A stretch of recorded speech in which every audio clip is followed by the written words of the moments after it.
Sharpen your pencils and break out your calculators. Today, we're combining chess and math. We need to figure out when a piece is being attacked and it's also being defended, whether or not it's actually in danger. Take a look at our chessboard here. Both sides clearly have watched my video on how to develop their pieces, but it's this knight I want to focus on. How many different black pieces do you see that can capture this knight? Well, I counted 2. I counted the queen and the bishop. And this is one of those chess videos where you've really got to be exact. There's no points in chess for being close to the right answer. Just like in class, if your teacher says, what's 2 times 2? And you say 5, she's not going to say close, okay? You've got to be exact to get the numbers right today. So there's 2 attackers on the knight. How many white pieces are aiming at or defending, or what we might say guarding the knight? Well, I only see 1, which is the queen. So if there are 2 attackers and there's only 1 defender, 2 against 1 is clearly not good for the white team. So here's the rule in chess. If there are more attackers than defenders, you should usually make a capture. Just like in our hanging pieces video, there was 1 attacker and 0 defenders.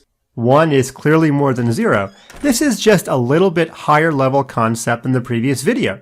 So if I were black in this position, I would clearly reach out and capture this knight with 1 of my pieces. Let's say, however, black for some reason doesn't realize that. Maybe black is so concerned on castling he does that. It's now white's turn. If you realize your knight's in danger, of course you could move it away. But let's pretend you love having that knight in the center, which you should. How can we even up the score? How can we make it 2 against 2? I need another defender of the knight. Why don't you pause your videos and figure out how many different ways you see white can defend this knight. Okay, well if you're back, you probably found a lot. I see that this pawn can move to the square c3. That's one way to defend the knight. Now, it's 2 attackers, the same 2 as before, but there are 2 defenders. If the score is tied, 2-2, then the defending side is okay. So once again, I'm going to repeat. If there are more attackers than defenders, the attacking side should usually capture. But if the score is tied, 2-2, then the defending side is okay. I don't have a problem with black capturing once. The bishop could take the knight. But when we take back, black clearly should not capture a second time, because if he does that, that's going to cost him his queen.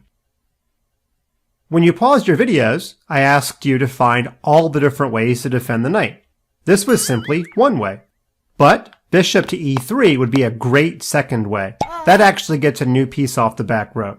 And a third way would be to bring this knight around to the square e2. This knight looks perfectly safe to me. Notice I don't like this move as much. I know we're defending this knight, but it's the other knight I'm worried about. Take a look at the knight on f5. How many attackers does black have on the knight? I count 1, 2, 3. Hopefully you got the same answer. But I only count 2 defenders, 1, 2. If it's 3 against 2, that knight is in deep trouble. Now what I'd like to do is show you a much more complicated example that actually came from a real chess game. Wow, the board just got a lot more complicated.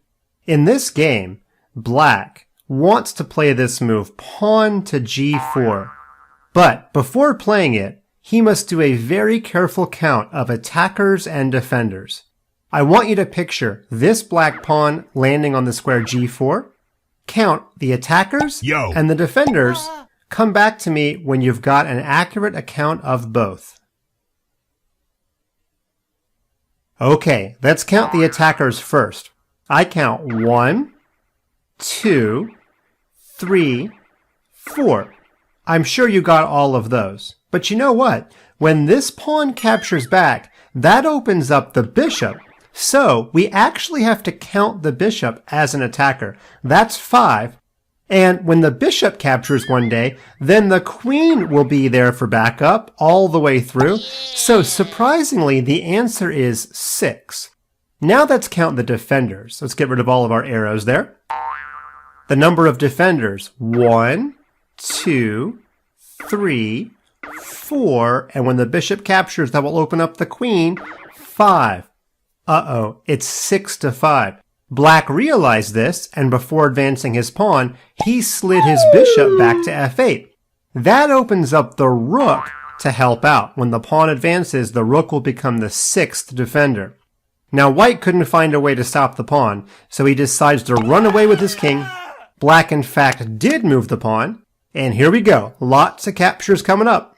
White took, black took, white took, black took, white took, black took. I'm a broken record. White took, black, white, black, white, and black. After all of that, black came out okay. In fact, black went on to win this game because his rook broke through against this pawn, and then the other pawn came down the board and made a promotion. Awesome counting by black. Whoa. We've got one more idea I'd like to talk about today. Back to the starting position so I can show you. When you're figuring out attackers and defenders, you also need to figure out who's getting better pieces. The pieces have point values. It's kind of like a price tag, but you don't get to see the price tag. You just have to remember how much each piece costs. In chess, we say that the pawn is worth about 1 point. If you want to think of it like money, think of it like $1. The bishop and the knight are each worth $3. I know they move differently, but hey, M&M's taste a lot different than Skittles, and they usually cost the same. So bishops and knights, they move differently, but they're both worth about 3 points. The rook is worth about 5. The queen is worth about 9. And we actually don't put a price tag on the king because you can't capture the king. And of course, when you give checkmate, the game ends. Now, points don't win games. Points just help you decide whether or not to make a trade. I'm sure you knew, without me giving you the points, that it's a really good idea if you could trade a pawn or a knight for a queen. That's just obvious. And you don't want to give away your queen for a rook because the queen is clearly more powerful.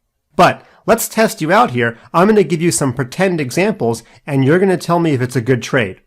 Would you trade 2 pawns for a bishop? I would, because 2 pawns is 1 plus 1, which is 2, and the bishop is worth 3. How about this? Would you trade a knight and a bishop for a rook? Nope, I wouldn't either. Knight and bishop is 3 plus 3, which is 6, and the rook is only worth 5. How about this? Would you trade a queen and a pawn for 2 rooks? Well, that one's kind of tricky. A queen and a pawn is 9 plus 1, which is 10. 2 rooks is 5 plus 5, which is 10. Sometimes the queen and pawn would be better. Sometimes the 2 rooks would be better. So remember, points just help you decide whether or not a trade is usually good, but it's always going to depend on the position. Have I seen positions where a bishop is better than a rook? You bet I have. But most of the time, the rook is still going to be better than the bishop, and so forth. Okay, remember to count attackers and defenders. Remember, if there's more attackers than defenders, you should probably capture. And remember also that you should be counting up the points of the pieces to decide whether or not a trade is good for you or good for the other guy.